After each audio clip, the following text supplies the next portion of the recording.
তো আল্লাহ রাব্বুল আলামিন বলবেন জিবরিল এরা তো জাহান্নামী, এরা তো জাহান্নামে যাচ্ছে, হুকুম হয়ে গেছে, এরা আমার দিকে ঘুরে ঘুরে দেখছে কেন? আল্লাহ বলবেন জিবরিল এদেরকে জিজ্ঞেস করো। হায়রাতে জিবরাইল সালাম এবার ওই সমস্ত ব্যক্তিদেরকে বলবেন, ও আল্লাহর বান্দা বান্দীরা, তোমরা জাহান্নামে যাচ্ছ, জাহান্নামের দিকে এবার চলছো আর ফিরে ঘুরে ঘুরে আল্লাহর দিকে দেখছো, কারণ খানা কি? এবার ওই জাহান্নামী ব্যক্তিরা বলবে, জিবরাইল সালাম গো, আল্লাহ দুনিয়ায় আল্লাহ রাব্বুল আলামিন নবী পাঠিয়েছিলেন। আল্লাহ রাব্বুল আলামিন এই দুনিয়ায় অনেক আলেম হাফেজকে রেখেছিলেন।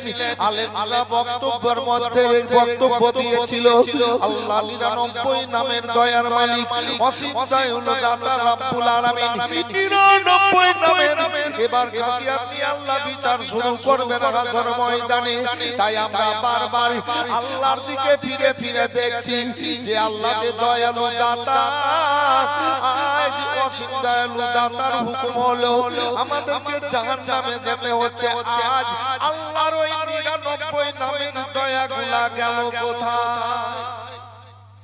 মিশকাত শরীফের হাদিস, এই 99 নামের দয়ার মালিক ওই আল্লাহ বিচার করছেন, তো দয়াগুলা কোথায় গেল? আল্লাহ রাব্বুল আলামিন বলেন জিবরাইল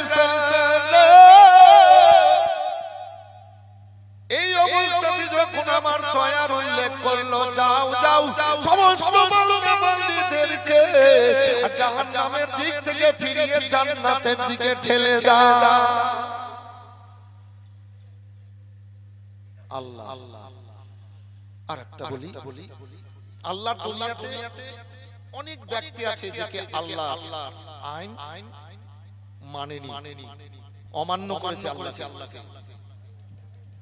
জি একটাও কথা শুনি, হাসর ময়দানে বিচার শুরু হবে।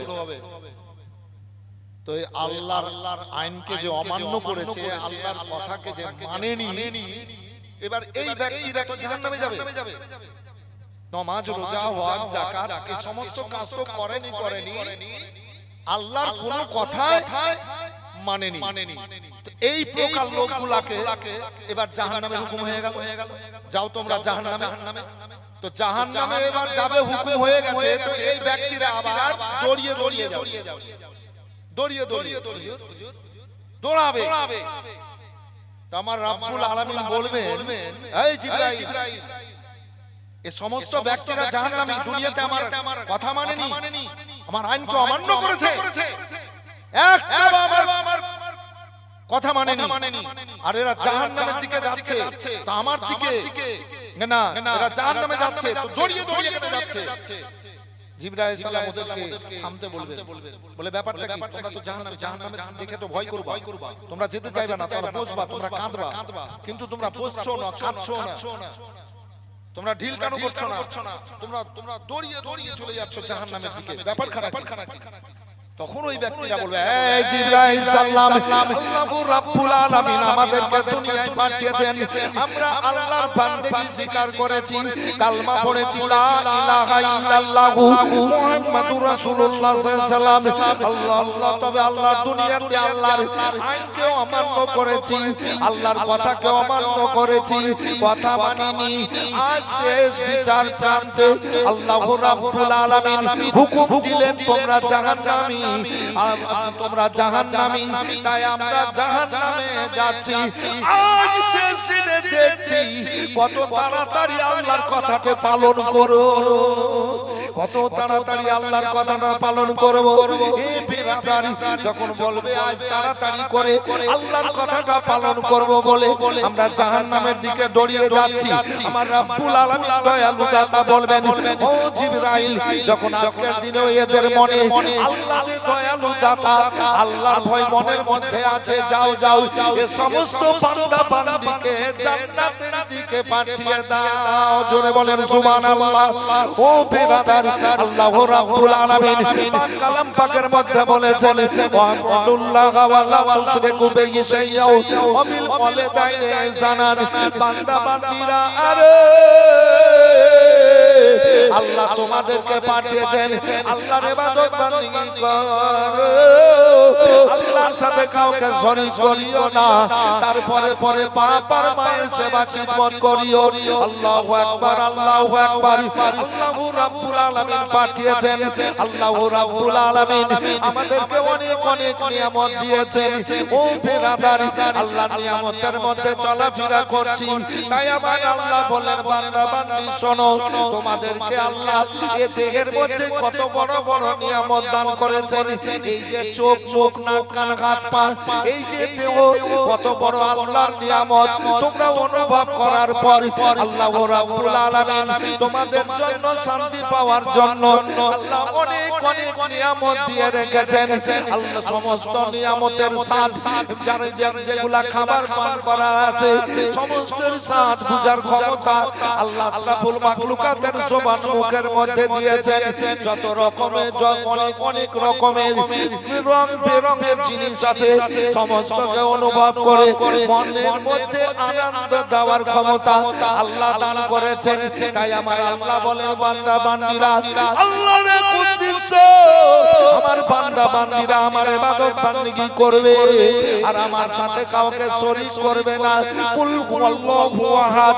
আল্লাহ বলেন নবী তুমি বলো ও আল্লাহ এক, আল্লাহুস সামাদ, আল্লাহ পাক পবিত্র বেনিয়াজ। আসুন ভাইজান আমার, আল্লাহ রাব্বুল আলামিন বললেন তারপরে পরে বান্দা বান্দীরা আল্লাহ তাবারাক ওয়া তাআলা দয়ালু দাতা বাবার অনুসতে মায়ের গর্ভ হতে এই দুনিয়ার বুকে পাঠিয়েছেন। তোমরা বাবার সেবা করিও, খিদমত করিও, বাবার কথা অমান্য করিও না। তারপরে পরে যেই মা 10 মাস 10 দিন তোমাদেরকে পেটে রেখে এ দুনিয়ায় রেখেছিল, ওই মা তোমাকে মুখে বসিয়ে দুধ পান করিয়েছিল। মা দাসীর মতো তোমার সেবা করেছে, মা মহব্বত করেছে।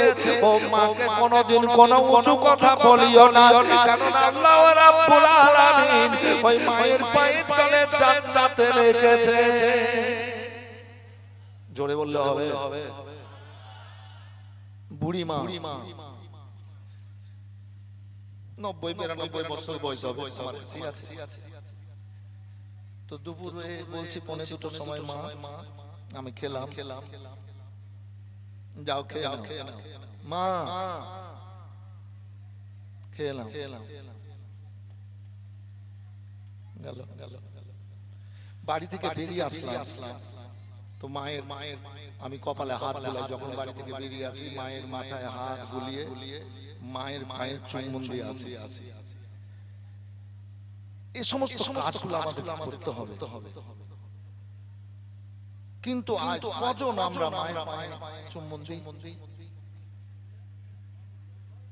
জি বাপের পায়ে চুম্বন দিই। আমি গবেষণা অনুভব করি এই বর্তমান সময়ে ছেলে মেয়েরা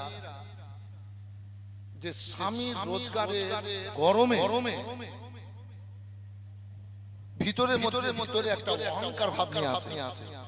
স্বামী রোজগার অহংকার ভাব নিয়ে আসে।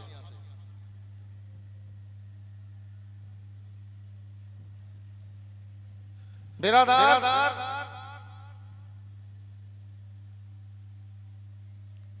এবার কিন্তু উচ্ছুদা হওয়া একটা খেয়াল সব সমাজ জন্য রেখে ওই বাপ মায়ের কাছ থেকে তার স্বামীকে আলাদা করে নিল। তার মানে কতটা অন্যায় করলো মেয়েটা, যে ওই ছেলেটা জান্নাত বাপ মায়ের তলে। কতটা অন্যায় করলো। বাপ মায়ের পায়ে চুম্বন দিত, কপালে হাত বুলাতো, তাকে আদর করে দুটো খাবার দিত। এই মেয়েরা তো যেই বাড়িতে মেয়েরা মোল্লাহি করবে, যাকে বলে মাতব্বরি করবে স্বামীর উপরে, যে মেয়েরা স্বামীর কথার উপরে কিংবা স্বামীর সংসারে মাতাব্বরি করবে, ওই মেয়ের এবং ওই ছেলের জীবন তো বরবাদ হয়ে যাবে, সংসারটাই বরবাদ হয়ে যাবে। এই ছেলেরা কেউ নিজের স্ত্রীর কথাতে চলবে না, বিবির মাতাব্বরিতে সংসার চালাইও না, নিজের মাতাব্বরিতে সংসারে বিবিকে ছেলে মেয়েকে পরিচালনা করিও। কথা বুঝতে পারলেন? অনেক দেখতে পাই আমরা সমাজে, লোকে বলে আবে শালা মাগির ভাড়ুয়া হয়ে গেছে। কথাটা সত্য না মিথ্যা বলছি ভাই? একটু হ্যাঁ না বলেন না। মাগির ভাড়ুয়া হয়ে গেছে, মাগি যেটা বলছে ওইটা করছি। আর এই রকম মেয়েরা বুঝলেন আর ছেলে মেয়েকে নিজের আয়ত্তে এনে এবার ছেলের বাপ মা ভাই বোন পরিবারের সঙ্গে দূর সম্পর্ক করাবে। আর ওই মেয়েটা ওর বাপ মা খালা ফুফু ভাই বোনের সাথে সম্পর্কটা কাছে করাবে। আমি তো একটা পরিবেশের মানুষ, এগুলো অনুভব করি। খবরদার স্ত্রীর কথাতে বাপ মাকে কোনোদিন কষ্ট দেবেন না, কারণ ছেলেদের জান্নাত মায়ের পায়ের তলে আর মেয়েদের জান্নাত স্বামীর পায়ের তলে। কথাটা বলতে হয় সমাজে দিন একের পর দ্বিতীয় দিন যাচ্ছে, সমাজ খারাপ হয়ে যাচ্ছে, বাপ মায়ের সাথে ভালো সম্পর্ক রাখতে পারছে না মেয়েরা, অনেক মেয়েরা। আর যারা সত্যি জান্নাতি মেয়ে যদি কোনো কারণে আলাদাও হয়ে যায়, নিজের ছেলে মেয়ে স্বামীর চাইতেও আগে শ্বশুর শাশুড়ির কথাবার্তা করবে, শ্বশুর শাশুড়ি খেয়াল করবে। কেননা স্বামীর হক আদা করতে হবে ওই মেয়েটাকে। হকটা কি? ওই বাচ্চাকে মা জন্ম দিয়ে আর বাপ মা জন্ম দিয়ে দিল আর বাপ রোজগার করলো আর রোজগার খেলো ওর মা, আর ওই বাচ্চা রক্ত মাংস খেয়ে আর দুধ রক্ত থেকে দুধ হলো, মায়ের বুকে বসে বসে খেলো। বাপ মা না খেয়ে বাচ্চাকে লালন পালন করলো, কাপড় পরালো না খেয়ে, আত্মাটাকে খুশি করলো। এই বাপ মাকে যদি কেউ কষ্ট দেয় তাহলে আল্লাহ খুশি হবে না নারাজ হবে না? নারাজ হবে। মায়েরা আপনারা যাদের বিয়ে হয়েছে শাশুড়ি শ্বশুরের সাথে খারাপ ব্যবহার করিয়েন না, আর আপনার স্বামীকে আমার বাপ মা থেকে দূরে করিয়ে দিয়েন না। মানে আফসোস যেন বাপ মায়ের কোন দিনের জন্য ছেলের প্রতিও না আসে, পোষাপতি এবং আপনাদের প্রতিও যেন না আসে, দুঃখ না আসে, কষ্ট না আসে, শান্তি পাবেন না। জান্নাত তো দূরে থাক, জান্নাত তো সোজা জিনিস।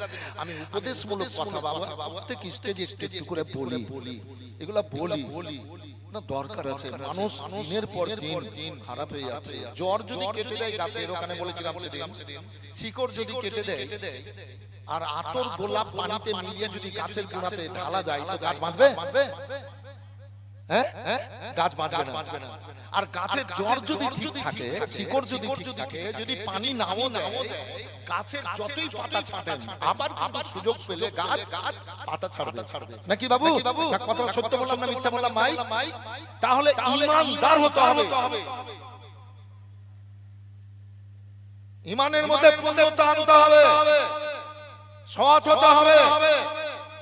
আর যারা মনটাকে পাক পবিত্র করতে হবে, ও সৎ হলো না, মন পাক পবিত্র করতে পারলো না, শ্বশুর শাশুড়ির সাথে ভালো ব্যবহার করলো না, কেমন পাক পবিত্র করেছে মনটাকে? মাটির মানুষ হয়ে চলবে, পাক পবিত্র হয়ে যাবে।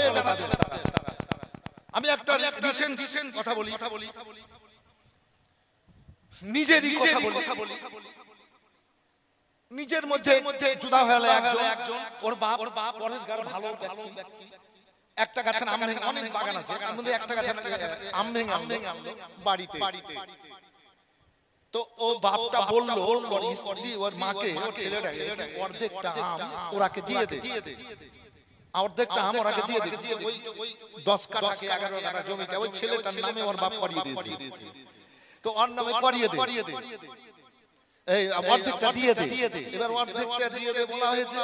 এইবার কিন্তু ওই বউ মাছ নিয়েছে, এবার স্বামীর উপরে মাথা পড়ে, স্বামীকে না জানে তাহলে ওর বেটাকে পাঠিয়ে 3-4টা গাছে আম ছিল সব ভেঙে দিয়ে বাড়ি এনে বলে। এই যে হিংসা, এই সমস্ত মেয়েরা জান্নাতে যাবে? অসম্ভব। এই চলছে প্রতিটা সমাজে প্রতিটা পরিবারে। মাওলানা হিংসা খবরদার সাবধানতা অবলম্বন করেন। আল্লাহ রাব্বুল আলামিন বলেছেন, আল্লাহর ইবাদত বান্দেগি করো, আল্লাহর সাথে কাউকে শরীক করিও না, তারপরে মায়ের সেবা করিও। আসুন বেরাদার, এই মসজিদ আল্লাহর ঘর, ইবাদত বান্দেগি করার ঘর, এত পাক পবিত্র। এই মসজিদ বলে এ নাপাকি, তুমি আমার কাছে আসিও না। এই মসজিদ বলে এ জানি, তুমি আমার কাছে আসিও না। মসজিদ বলে এ সারাবি, তুমি আমার কাছে আসিও না। মসজিদ বলে এ সুদখোর, তুমি আমার কাছে আসিও না।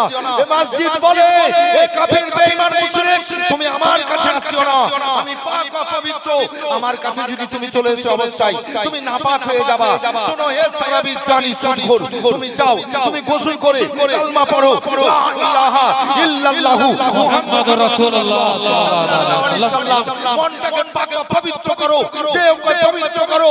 আল্লাহর ঘর মসজিদের দিকে এসো, মসজিদে আসা, মসজিদে ঢোকার আগে তুমি বলো আল্লাহ মাক্কালিয়া বাবা রহমাতুকা, হে আল্লাহ তোমার রহমতের দরজাখানা খুলে দাও। আমরা মুসল্লি, আমরা নামাজ পড়তে যাই, এ বেরাদার প্রত্যেককে মসজিদের দরজায় ডান পা ভরি আর বলি আল্লাহ মাক্কালিয়া বাবা রহমাতুকা, হে আল্লাহ তোমার রহমতের দরজাখানা খুলে দাও। এত খুশি হন যিনি 99 নামের দয়ার মালিক। হে বেরাদার, যিনি 99 নামের দয়ার মালিক হয়ে এ সারা বিশ্বকে চালাচ্ছেন, তবে একটা নামের দয়াতে সৃষ্টি জগৎ চালাচ্ছেন। হে বেরাদার, আমার আল্লাহ রাব্বুল আলামিন বলবেন জিবরিল দেখো দেখো আমার বান্দারা চলে আসলো, আর আমার ঘর মসজিদের দরজায় এসে বলল হে আল্লাহ তোমার রহমতের দরজাখানা খুলে দাও। যাও আমার বান্দাদেরকে জড়িয়ে নাও, তাদের মাথার গুনাহগুলো নামিয়ে নাও, নিষ্পাতি করো, ওরা মসজিদে ওদেরকে মসজিদে ঢুকতে দাও। এবার মসজিদে ফেরেশতারা ঢুকে দেন। এবার মসজিদে যাওয়ার পর এবার দাঁড়িয়ে যাই, এ বেরাদার খুশুর সাথে আল্লাহু আকবার বলে যখন দাঁড়িয়ে যায় আমার আল্লাহ খুশি হন আর বলেন বান্দারা তোমরা আমাকে দেখো, আমি তোমাদেরকে দেখবো। আল্লাহ কত বড় দয়ালু দাতা, বলে বান্দারা তোমরা আমাকে দেখো, আমি তোমাদেরকে দেখবো। এবার বান্দিরা তো যেতে পারে না, এবার বান্দারা যায় মসজিদে, বান্দিরা তো যেতে পারে না, মেয়েরা যেতে পারে না। এ বেরাদার, একজন মেয়ে সুফিয়া রাদিয়াল্লাহু তাআলা আনহা বলেন আল্লাহর নবী গো, ছেলেরা মসজিদের দরজায় গিয়ে বলল আল্লাহ মাক্কালিয়া বাবা রহমাতুকা, হে আল্লাহ তোমার রহমতের দরজাখানা খুলে দাও। এবার খুলে দেওয়া হলো, আল্লাহর ঘরে ঢুকে গেল। আল্লাহু আকবার বলল, আল্লাহ হাজির বল। আল্লাহ থেকে আল্লাহ বলেন বান্দারা তোমরা আমাকে দেখো, আমি তোমাদেরকে দেখবো। ইয়া রাসূলুল্লাহ নবী গো, আমরা তো মসজিদে যেতে পারি না, তাহলে এই গুলা থেকে বঞ্চিত হয়ে গেলাম, এই থেকে আমরা বাদ পড়ে গেলাম। এই গুলা কোথায় হবে? আল্লাহর নবী আমার বলেন শোনো শোনো জাতেরা শোনো, মসজিদে যেতে পারো না, জুমার নামাজে যেতে পারো না, আযান দেওয়া তোমাদের জন্য মানা আছে, ঈদ কুরবানির নামাজে যেতে পারো না, জামাত করতে পাও না, জানাজার নামাজে শরীক হতে পারো না। সমস্ত নেকিগুলো আল্লাহ রেখেছেন। আল্লাহু আকবার আল্লাহু আকবার। সমস্ত নেকিগুলো আল্লাহ স্বামীর পায়ের তলে রেখেছেন। তোমরা স্বামীর সেবা মন ভরা মহব্বতে করবা, সব নেকিগুলো আল্লাহ তোমাদেরকে তার মধ্যে দেবে। সুবহানাল্লাহ সুবহানাল্লাহ। নারে তাকবীর, নারে রিসালাত, তাজা মদিনা কনফারেন্স মাওলানা আলী সাহেব ছিল। নারে তাকবীর, দুলহা কা দামন সৈয়দ মসরুর কা দামন। নারে তাকবীর, নারে রিসালাত। মন যেতে চাই সোনার মদিনা, বাহ বাহ বাহ। মন যেতে চাই সোনার মদিনা, ও নবীনা মন যেতে চাই সোনার মদিনা। খোদা মোরে ডানা দিলে উড়ে যেতাম তোমার দারে, খোদা মোরে ডানা দিলে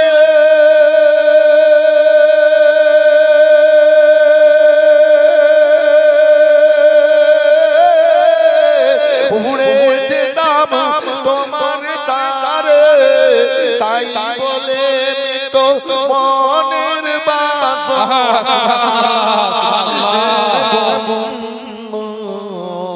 মন যেতে চায় সোনার মদিনা মদিনা রই মাটি পেলে চোখে দিতাম সুরমা বলে মদিনা রই মাটি পেলে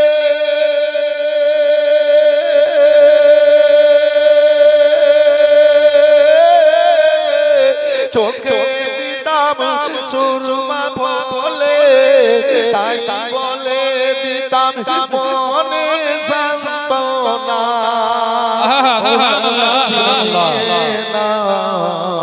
মন যেতে চায় সোনার মদিনা দয়া নবী ছাড়া দয়াল নবী দয়া ছাড়া কেউ পাবে না কেউ কুল কিনারা দয়া নবীর দয়া ছাড়া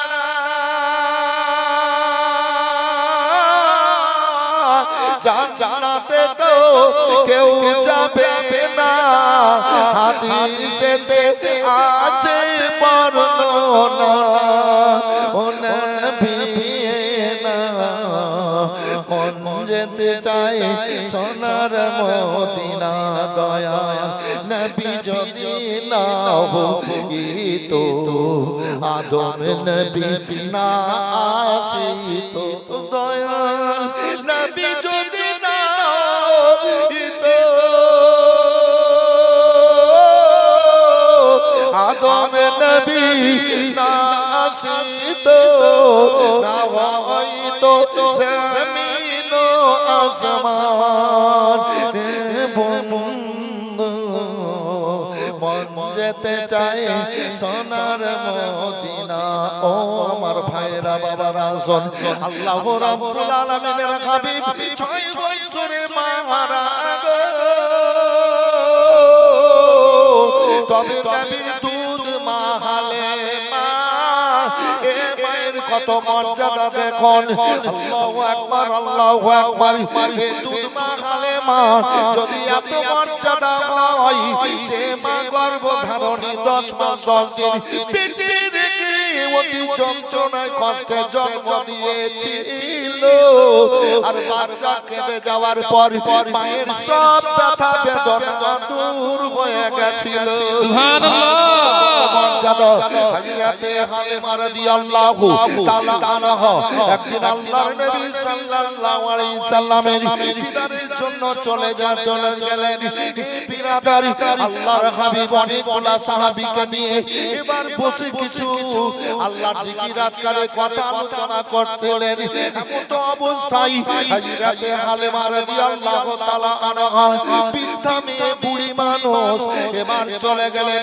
টুক করে আল্লাহর নবীর নজরে এসে গেল আল্লাহর নবী আমার এবার দাঁড়িয়ে গেলেন দাঁড়িয়ে যাওয়ার পর নিজের পাগড়ি মোবারক হযরত আনাস রাদিয়াল্লাহু তাআলা আনহুকে দিয়ে বললেন ও আনাস শোনো এই আমার পাগড়িটা নিয়ে যাও ওই যে বুড়ি মেয়েটা আসলো আর এসে দাঁড়িয়ে এবার বসে গেল আমার এই পাগড়িটা দিয়ে দাও ওই বুড়ি মেয়েটা এই পাগড়ির উপরে বসে যাবে এবার সাহাবীরা আশ্চর্যিত হয়ে গেলেন ব্যাপার খানা কি ওই বুড়ি মেয়েটা এই পাগড়িতে বসবে এই মেয়েটা এমন কোন মেয়ে আল্লাহু আকবার আল্লাহু আকবার আল্লাহর হাবিব সাল্লাল্লাহু আলাইহি ওয়াসাল্লামকে সাহাবীরা বলেন নবী আপনার পাগড়ি মোবারকের উপরে বসার তার এমন ক্ষমতা তার এমন পাওয়ার আপনি দিলেন পাগড়িটাতে বসার জন্য এই মেয়েটাকে আমরা বুঝতে পারলাম না আল্লাহর নবী আমার বলেন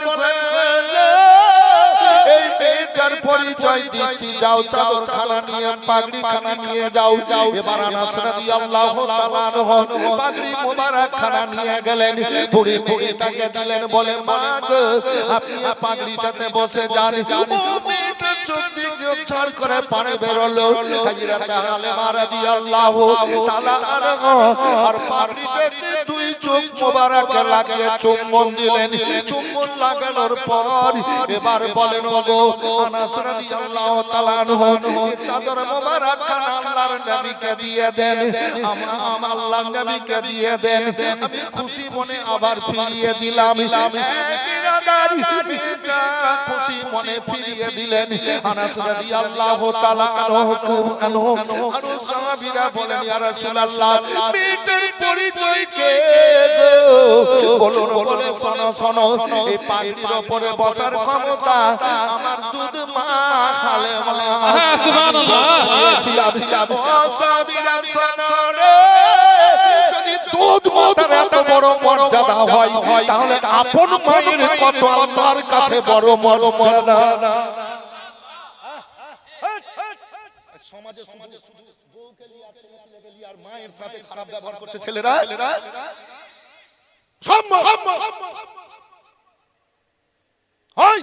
আর বলে আমি ইমানদার, আমি জান্নাতে যাব। আল্লাহ বলেছেন যা করিও তা করিও, যা করবে না তা করবে না।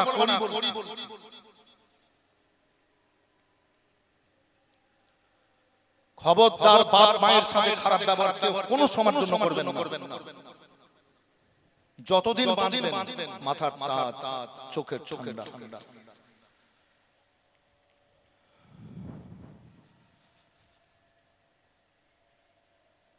মেয়েরা শাশুড়িকে যদি কিছু কথা বলো তাহলে কি হয় ঘটনা বলে দিই। অনেক বউ মায়েরা শাশুড়িকে উঁচা উঁচা কথা বলে দেয়, বলে না ভাই?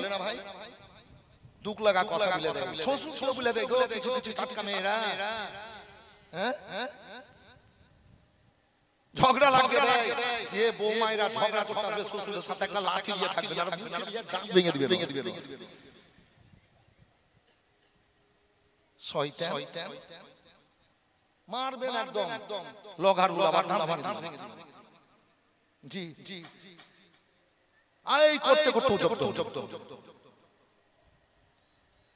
হাইরাত আল-কামা রাদিয়াল্লাহু তাআলা নো 5 ওয়াক্ত নামাজ পড়তেন, নামাজ কাজা করতেন না, তাহাজ্জুদের নামাজ পড়তেন। জান্নাতি সাহাবী ও মেরাদারি তিনি কাজকর্ম করতে যেতেন তিনার বিবি। এবার শাশুড়িকে উঁচু কথা বলে দুঃখ দিত, কষ্ট দিত। হাইরাত আল-কামা রাদিয়াল্লাহু তাআলা এবার মাকে এসে বলছেন মা তোমার মন কেন খারাপ?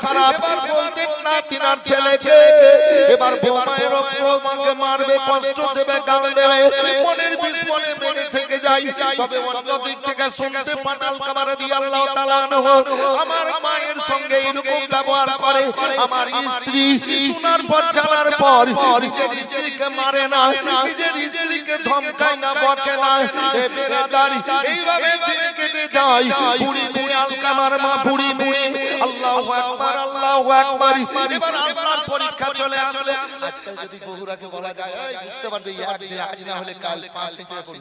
আরে আমার বৌমা বাড়িতে আইনাতে পা পিছলে পড়ে যায়, কম হাড্ডি হিলে গেল। তো আমি এবার গেলছি দিয়ে বলছি কি হলো রে? বলছে আপনারই তো বড় আমাকে লেগে গেছে। লাগবি তো শ্বশুরের সঙ্গে ঝগড়া করবি, উঁচা কথা বলবি তো তোর কোমর ভাঙবে না? কি আছে সমাজে আছে, খুলে খেলে বলছে আপনারই তো বড় লেগে গেছে। লাগবেই তো শুধু আমার জানে ওই বুড়া বুড়ি শ্বশুর শাশুড়ি বড় লাগবে না, মনে কষ্ট পেলে ও আজ তো জীবনে খুব করলাম গো 36 বছর এই এলাকাতে কমসে কম 500 বারের আলীনগর এলাকাতে সব গ্রাম মিলিয়ে টোলা মিলিয়ে আপনারা দেখছেন আমাকে 36 বছর থেকে খুব করলাম। এগুলো একটু করতে হয়। টাটকা কথা। এ বেলার খবরদার শাশুড়ি শ্বশুরের মনে দুঃখ কষ্ট দিয়েন না। আজ না হলে কাল এমন বিপদে পড়ে যাবেন, তখন বাপ বলার সময় পাবে না, বিপদে তখন ধরে নেবে। হে বিরাদারি আল-কামা রাদিয়াল্লাহু তাআলা আনহু এবার কিছু বলেন না তিনার স্ত্রীকে। এবার আল্লাহর পরীক্ষা চলে আসলো। আল-কামা রাদিয়াল্লাহু তাআলা আনহু এবার মুখ ভরে ঘা, এবার শরীরে ঘা, চরম যন্ত্রণায়, চরম কষ্ট। এবার ছটফট করেন, নামাজ পড়তে পারছেন না, এ বেরাদার মসজিদে যেতে পারছেন না, পাঁচ ওয়াক্ত নামাজ ছুটে গেল, তাহাজ্জুদের নামাজ ছুটে গেল, এবার কিন্তু মুখ দিয়ে কালেমা বের হচ্ছে না, আল্লাহ নামটাও বের হচ্ছে না, এমন হয়ে গেল যে এবার খাবারও খেতে পারছে না।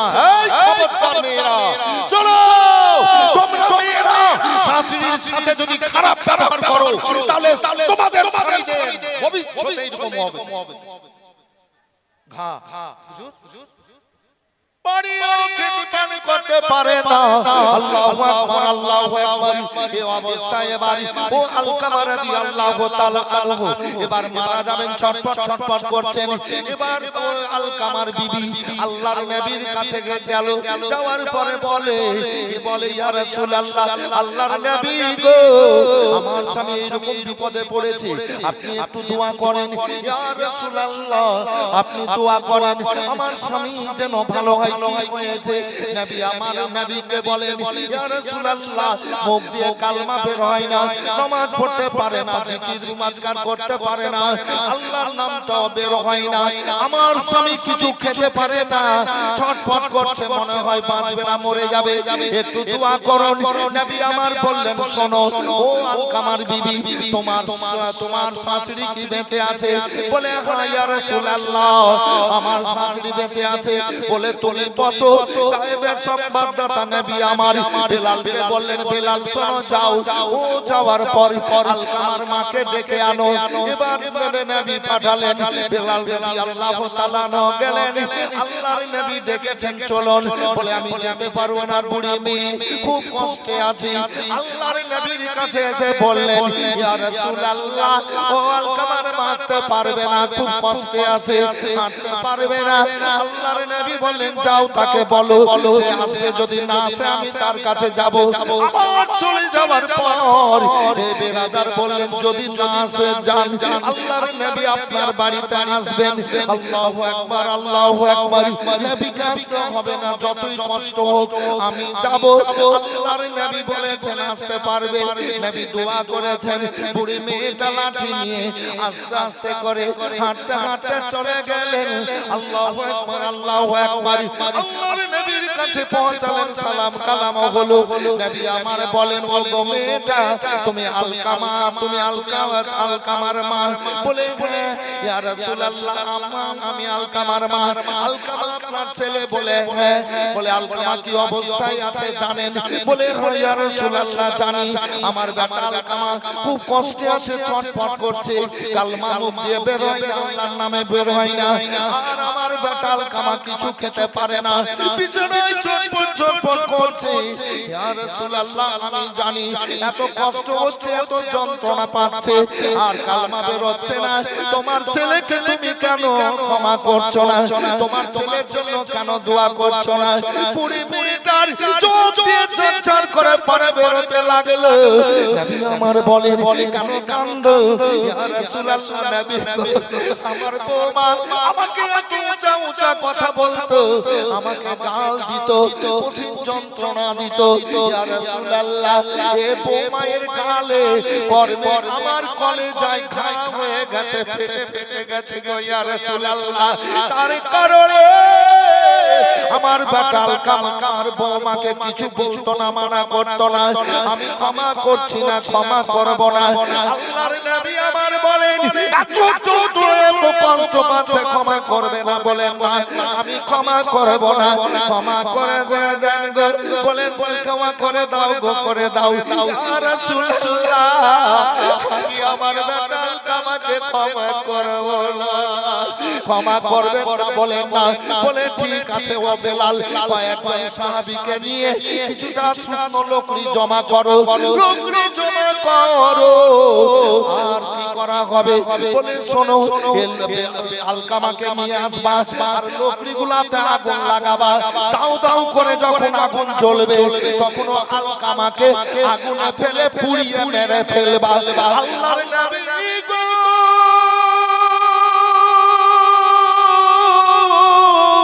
যখন বললেন যাও আগুন জ্বালিয়ে আর আলকামাকে আগুনে ফেলে পুড়িয়ে মেরে দাও, বাঁচিয়ে রাখতে হবে না।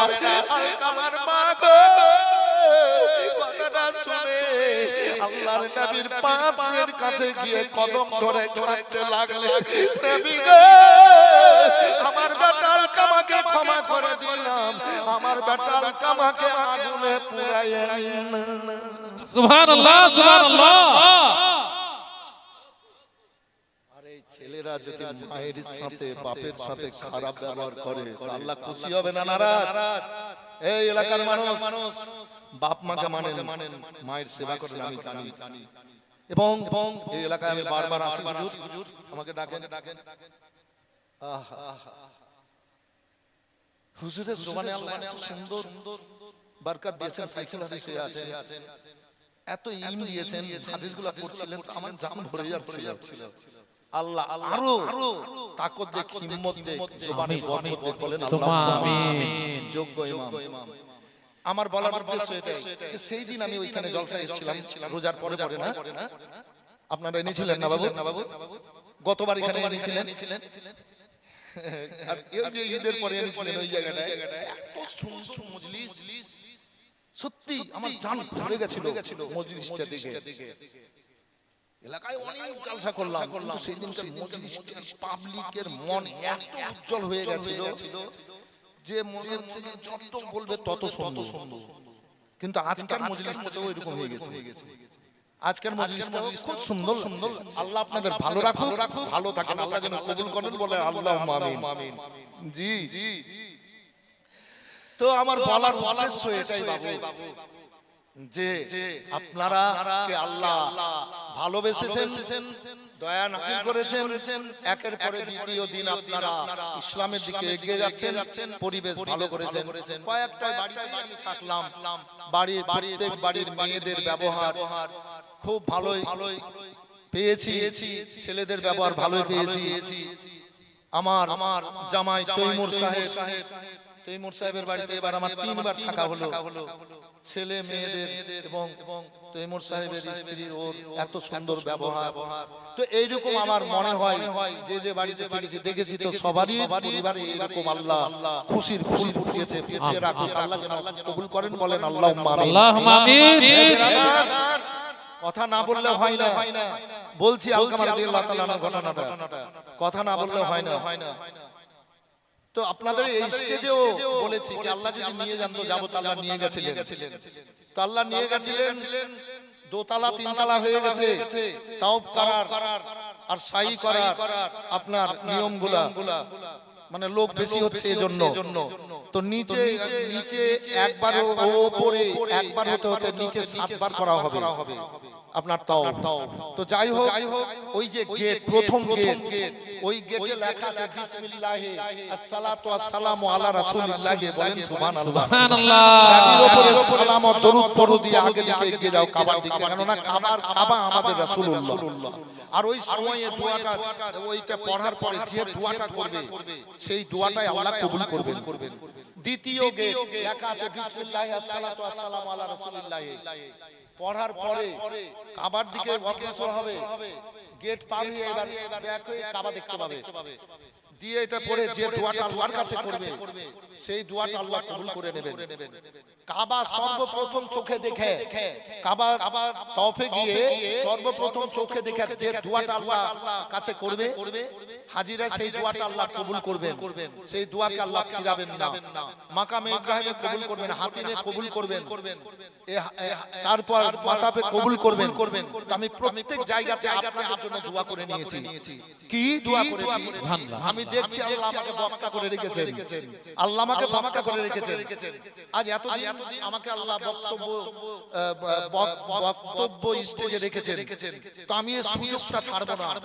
তো আমি কি করলাম, আমি সব জায়গাতে দোয়া করলাম, সব আগেই করলাম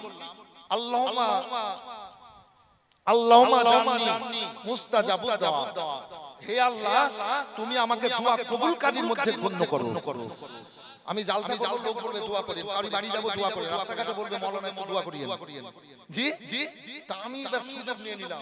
আমি সব জায়গাতে প্রথমে বললাম আল্লাহুম্মা জাআলনি মুস্তাজাবাদ দোয়া, হে আল্লাহ তুমি আমাকে দোয়া কবুলকারীর মধ্যে গ্রহণ করো।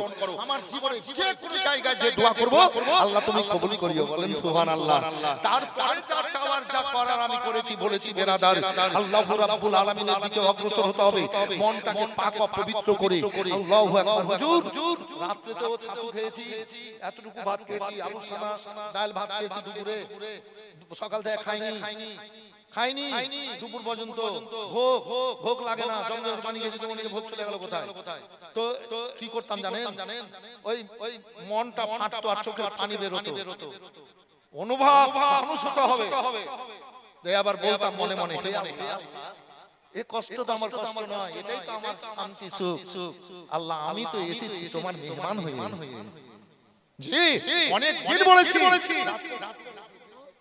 অনেক দিন ঠান্ডা ভাত খেয়েছি, বলেছি হে আল্লাহ আমি তো তোমার মেহমান হয়ে এসেছি। আমার বলার উদ্দেশ্যটা এটাই যে আপনাদের জন্য আমি দোয়া করে এসেছি, দোয়া করব, সেই দিন দোয়া করা আছে। আসুন বেরাদার, তাই আল্লাহু রাব্বুল আলামিন আপনাদের ভালো রাখুন, ভালো থাকেন। তাই যেটা বলছিলাম, ও আলকামা রাদিয়াল্লাহু তাআলা আনহু জর্জরিত। এবার আলকামার মা বলেন আল্লাহর নবী গো, আমার বেটা আলকামাকে আমি ক্ষমা করে দিলাম, আমার বেটা আলকামাকে আগুনে পোড়ায়েন না। বলেন ভাইরা বাবারা, মায়ের মতো আপনার দুনিয়ায় কে আছে গো?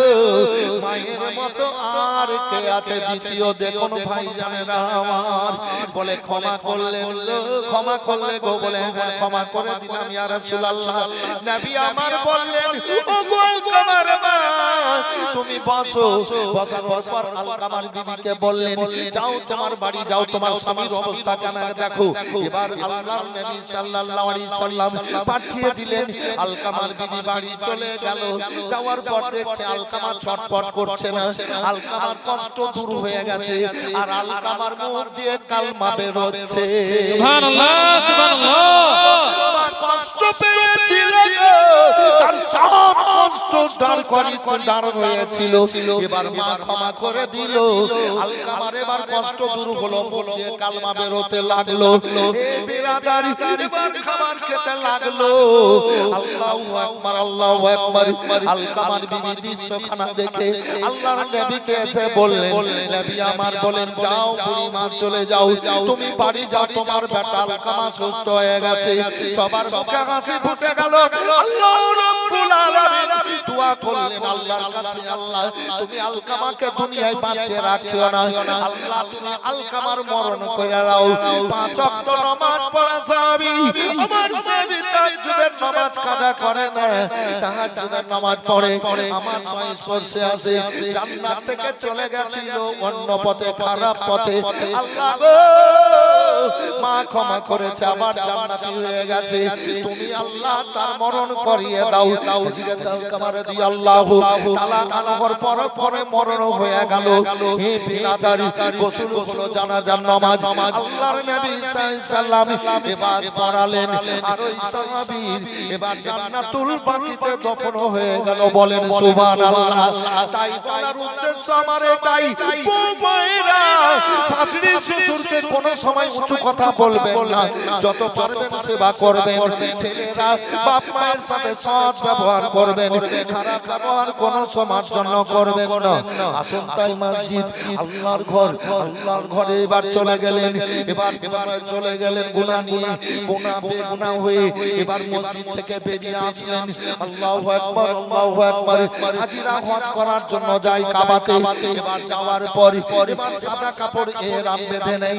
যারা মক্কায় যায় তারা আপনার কি বলে জানো, আপনার দমদমে ইহরাম পরে নাই, মানে ইহরাম পরে নাই, মানে কাফন পরে নাই দুইখানা, একখানা চাদর একখানা তওয়াবর, দুইখানা কাপড় যদি যেটাই যায় তাহলে পরে নিতে হয় এখানে, কেননা ইরামলাম পাহাড় কোথায় আছে জাহাজ থেকে বোঝা যাবে না, ওই মানে পার হয়ে যেতে পারে মিকাত, তাই এখানে পরে নিতে হয়। আর মদিনায় যদি যায় তাহলে সেখানে যেতে কিন্তু আপনার ইহরাম ইহরাম পড়তে হয় না। মদিনায় 7 দিন থাকার 9 দিন থাকার পর 40 ওয়াক্ত নামাজ পড়ে যখন মদিনা থেকে মক্কার দিকে আসবে, রাস্তার মধ্যে একটা জায়গা, সেই জায়গাতে আপনার ইহরাম পড়ে এবার কাবার দিকে আসতে হবে। মানে দুনিয়ার মানুষ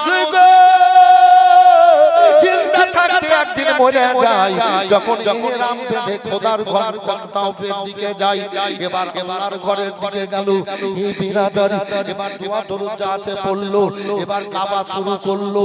রুকনে ইয়ামানি হাজরে আসওয়াদের ওই জায়গায় বিসমিল্লাহি আল্লাহু আকবার ওয়ালিল্লাহিল হামদ বলে এবার চুম্বন দিয়ে এবার শুরু করে দিল। এক পাক হয়ে গেল।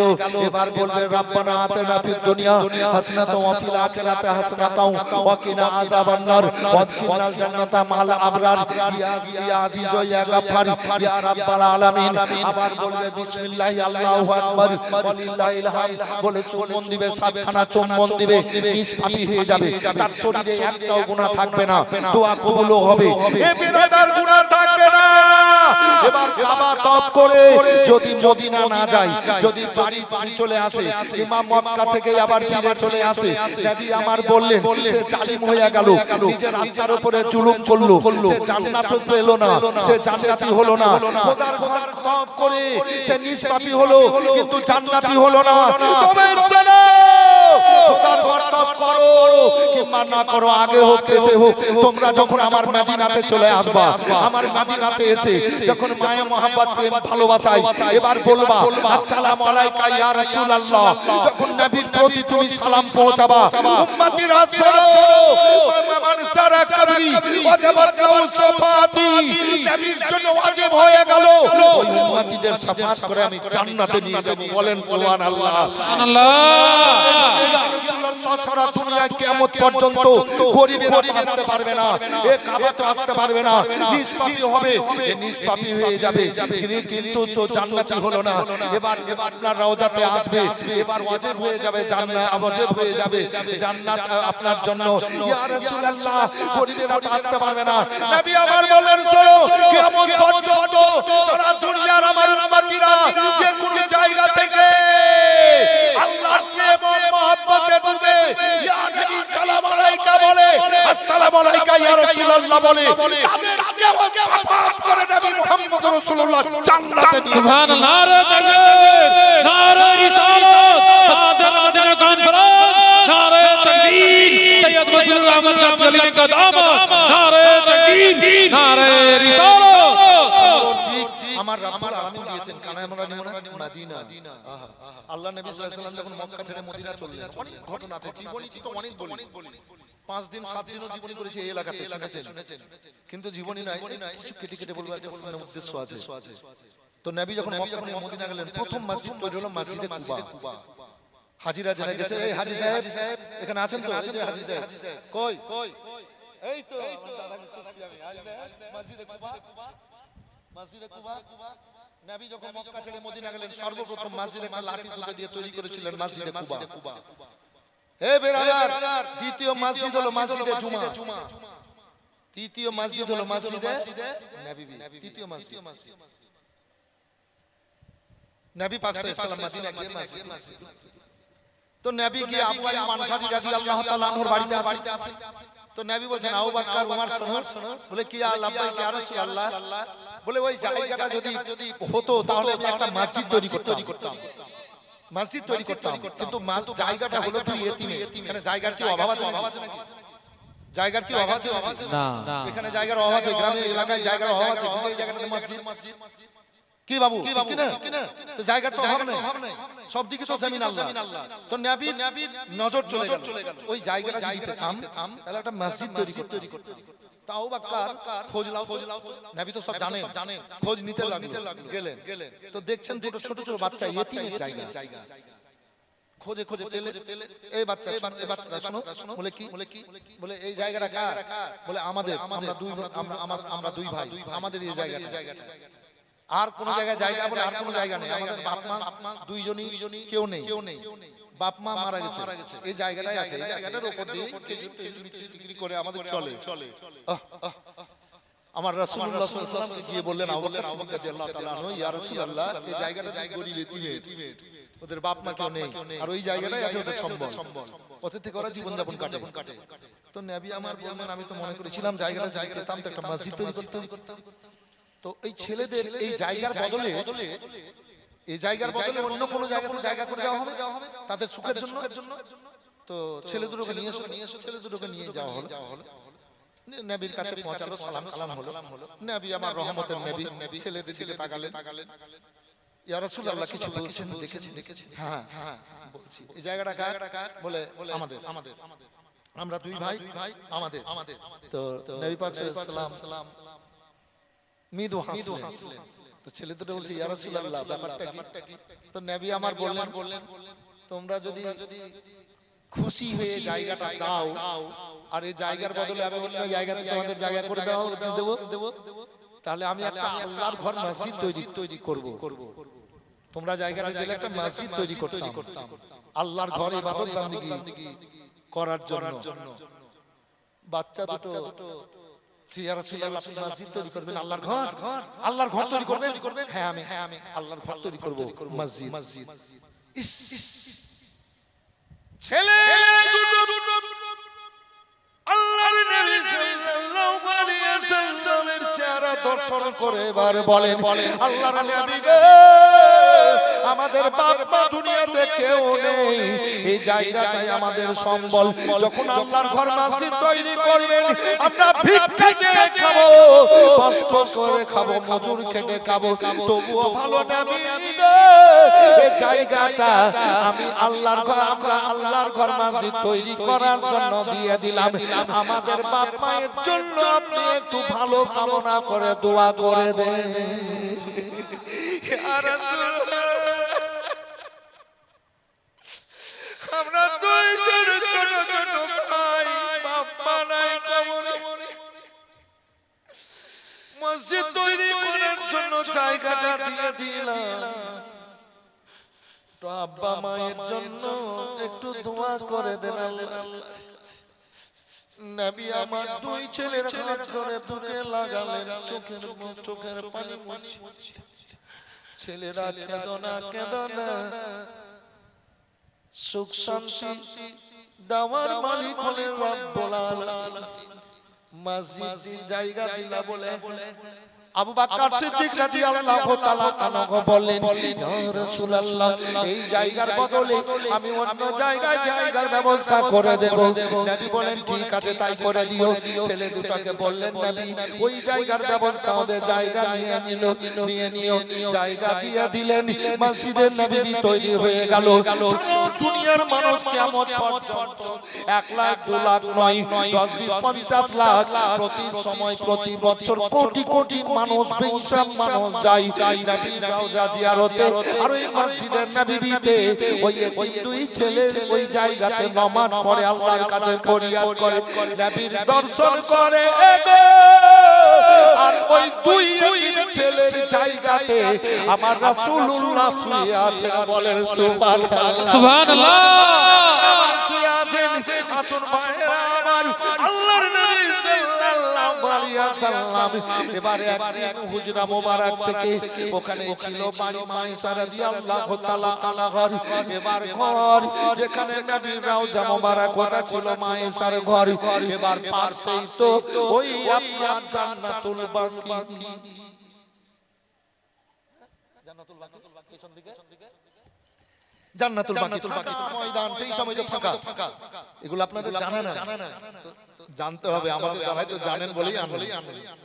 এবার পূর্ব দিকে ফাঁকা ময়দান এখনো আছে, তারপরে ফাঁকা রোড, একতলা দোতলা সতলা। তো নবী আমার ওই জায়গাটা গোটা জান্নাতুল বাকি, যে 10,000 জান্নাতি সাহাবী আছেন, আরো তো দফন হচ্ছে। দিয়ে নবী ঘুরে এসে মসজিদে নববীতে বসে আছেন। তো সাহাবীরা যাচ্ছেন, সালাম দিচ্ছেন, হচ্ছে কথাবার্তা বলে চলে আসছেন। হাজরত ওসমান গনি যুন-নুরাইন রাদিয়াল্লাহু তাআলা বলছেন, ইয়া রাসূলুল্লাহ আপনার মনটা যেন কেমন মনে হচ্ছে, বলেন সুবহানাল্লাহ। হাত উঠে বলেন, ইয়া রাসূলুল্লাহ মনটা যেন কেমন লাগছে। তো নবী আমার বললেন, বলে কি? বলে ওসমান এই এই আর এই জায়গাটা যদি পেতাম একটা কাজ করতাম। বলে কি বলে একটা কবরস্থান করতাম। কবরস্থান যেখানে জান্নাতে 10,000 জান্নাতি সাহাবী আছে, আরো হচ্ছে কবর মোবারক তো করতাম। ঠিক আছে হুজুর, আপনি ভেবেছেন আল্লাহ কবুল করে নিয়েছেন, সুবহানাল্লাহ বলে দেন। আল্লাহ রাব্বুল আলামিনের হাবিব সাল্লাল্লাহু আলাইহি সাল্লাম মনে মনে ভাবেন আমার আল্লাহ কবুল করে নেন, আমার আল্লাহ কবুল করে নেন ইয়া রাসূলুল্লাহ নবী গো। আপনি মনে মনে ভাবেন আল্লাহ রাব্বুল আলামিন কবুল করে নেন। এবার ওই মজলিস শেষ হলো, ওসমান গনি সুন্নুরান রাদিয়াল্লাহু তাআলা আনহু এবার নবীর কাছ থেকে শুনে নিয়েছেন এই কথাটাই, আর কি হবে কোনো কথাবার্তা নাই। ওসমান গনি সুন্নুরান রাদিয়াল্লাহু তাআলা আনহু এবার ঘুরতে ফিরতে যে লোকগুলার জায়গাগুলা ওই জায়গাগুলা নিজের কিনে নিয়ে এবার দলিল আমার রাসূলুল্লাহর সামনে এনে হাজির করে দিলেন। বলেন সুবহানাল্লাহ। কি জায়গাটা হলে ভালো হতো, একটা কবরস্থান করতাম। হযরত ওসমান গনি সুন্নুরান রাদিয়াল্লাহু তাআলা এবার চুপ করে নবীকে না জানিয়ে গেলেন আর জায়গাগুলা কিনে নিয়ে দলিল মানে কাগজ তখন লেখাপড়া কাগজ এনে নবীর সামনে দিলেন। নবী পাক সাল্লাল্লাহু ওসমান গনিকে জড়িয়ে ধরলেন। ওই জায়গাতে ওসমান গনি শুয়ে আছেন ভাইজান আমার। তাই বলি ও মসজিদে নববীর পাশে এই মসজিদে নববী একেবারে পিতল দিয়ে সোনা দিয়ে আপনার বাঁধা আছে, আপনার প্রতিটা খাম্বা সোনা দিয়ে পিতল দিয়ে বাঁধা আছে, দরজাগুলো সোনা দিয়ে পিতল দিয়ে বাঁধা আছে। ঠিক আছে না? প্রত্যেকটা খাম্বা পিতল দিয়ে চকচক করছে, পিতল দিয়ে বাঁধা আছে। যদি এলাকার মধ্যে কালিয়াচক এলাকায় যদি একটা পিতলের গেট হয়ে যায়, কি পিতলের একটা গেট হয়ে যায়, আপনারা খুশি